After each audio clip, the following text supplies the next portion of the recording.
Have you ever noticed how quickly things change? One moment you're celebrating a success, and the next it feels like the joy has faded. A new phone scratches, a flower withers, a child grows up before your eyes. Yet despite knowing that everything changes, we still cling to people, objects, and even our own identities as if they could last forever. But here's the paradox. If nothing is permanent, then what exactly are we holding on to? This question is at the very heart of Buddhist wisdom.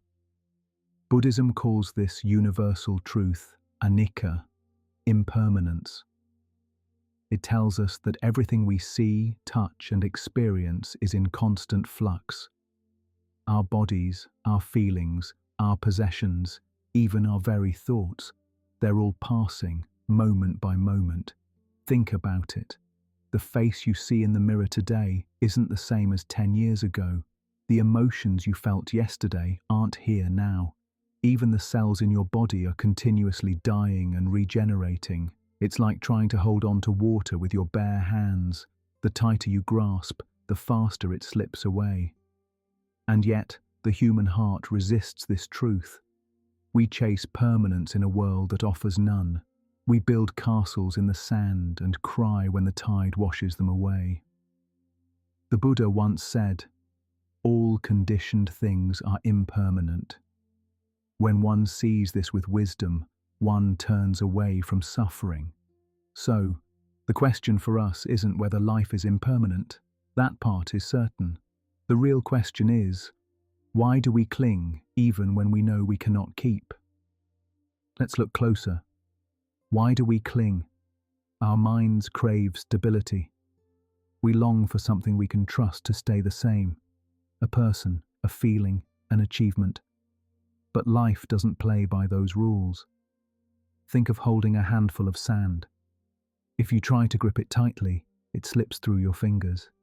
If you hold it gently, it rests in your palm. That's how attachment works. The more desperately we try to possess, the more we suffer when change inevitably arrives. Buddhism explains this through the concept of tanha, craving or thirst. We crave pleasure, we crave identity, we crave existence itself. And this craving leads us to believe, this is mine, this is me, this is who I am, but impermanence proves otherwise. The beautiful rose we claim as ours withers by tomorrow. The praise we receive today fades into criticism tomorrow. Even our own thoughts betray us. How often have you changed your mind about something you once believed deeply? Here's an interactive experiment. Pause for a moment. Think of one thing in your life you never wanted to change. Maybe a relationship, a job, or a stage of life. Now ask yourself, did it stay the same? Or did time eventually reshape it? That uncomfortable truth is where suffering arises. We cling to what cannot be clung to. We hold on as though permanence is possible, but the law of impermanence whispers otherwise. The Buddha used a striking metaphor. Clinging to things of the world is like grasping a red-hot coal. You burn yourself and then blame the coal. It's not the coal that causes suffering. It's our refusal to let go. The Buddha's life itself was a testament to impermanence. Born as Prince Siddhartha, he lived in luxury, shielded from suffering. But when he ventured outside the palace, he encountered the four sights: an old man, a sick man, a corpse, and a wandering monk. These sights shook him to his core. Old age, sickness, and death, undeniable reminders of impermanence. No matter how rich, how powerful, or how beautiful, none could escape change. He realized that clinging to youth, health, and wealth was futile. They are destined to fade. In the Dhammapada, he taught, all created things perish. He who knows and sees this becomes disenchanted with the sorrow of the world. This is the path of purity. One story tells of a grieving mother, Kisa Gotami. Her child had died, and in her sorrow she begged the Buddha to bring the child back to life. The Buddha told her, "Bring me a mustard seed from a household that has never known death." She searched every home, but in each place she heard stories of loss: fathers, mothers, siblings, children. She returned empty-handed, realizing that death touches every family. Her grief transformed into wisdom. Impermanence is universal. Another story is of the Buddha pointing to a lotus flower. He asked his disciples to see its beauty, but also to notice that it would wither soon. Its impermanence didn't make it less beautiful. It made it more precious, because it could not last. So often we think impermanence is a curse, but the Buddha showed it as a teacher. Without impermanence, there could be no growth, no renewal, no possibility of freedom. So how do we live with this truth? How do we stop clinging in a world that's always changing? The Buddha taught mindfulness and equanimity. Mindfulness helps us see things clearly as they are. Equanimity helps us remain steady in the face of change. Let's try a small practice together. For the next few seconds, bring your attention to your breath. Notice the inhale. It arises. Notice the exhale. It passes away. Every breath is born, lives for a moment, and dies. This simple rhythm shows us impermanence directly. Another exercise. Close your eyes and listen. Pick a sound around you, maybe a bird, a car, or even silence. Notice how it appears and fades. No sound lasts forever.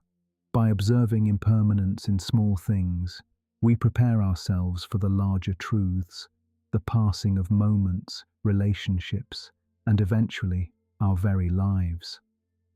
The Satipatthana Sutta teaches us to observe feelings, thoughts, and sensations with this awareness. This is not mine. This I am not. This is not myself. It doesn't mean detachment in a cold sense. It means relating to life with wisdom, not possession. One monk compared it to holding a bird. If you grip too tightly, you harm it. If you open your hand completely, it flies away. But if you hold it gently, you can appreciate its presence while allowing its freedom. That's the art of living with impermanence, not denying it, not fighting it, but walking with it. When we truly see that nothing is permanent, something shifts. Instead of clinging, we begin to flow with life.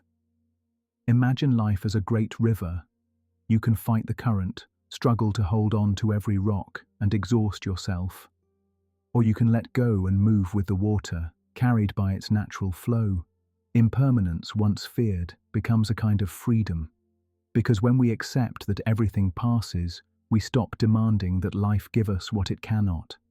We learn to appreciate each moment as it is, knowing it won't return. The Japanese have a phrase, mono no aware, the gentle sadness of things. It's the beauty we feel when cherry blossoms bloom precisely because we know they will soon fall. The awareness of impermanence deepens our gratitude for the present. The Buddha taught that liberation is not found by escaping impermanence, but by embracing it fully. He who sees impermanence sees the Dharma. He who sees the Dharma sees the Buddha. So, what are we holding on to? Nothing that will last. And that's the point. When we stop clinging, we stop suffering. We can love more deeply because we no longer demand forever. We can live more fully because we no longer postpone happiness. And we can die peacefully, knowing that death is not a theft, but simply another change. Let's return to the question, if nothing is permanent, what are we holding on to?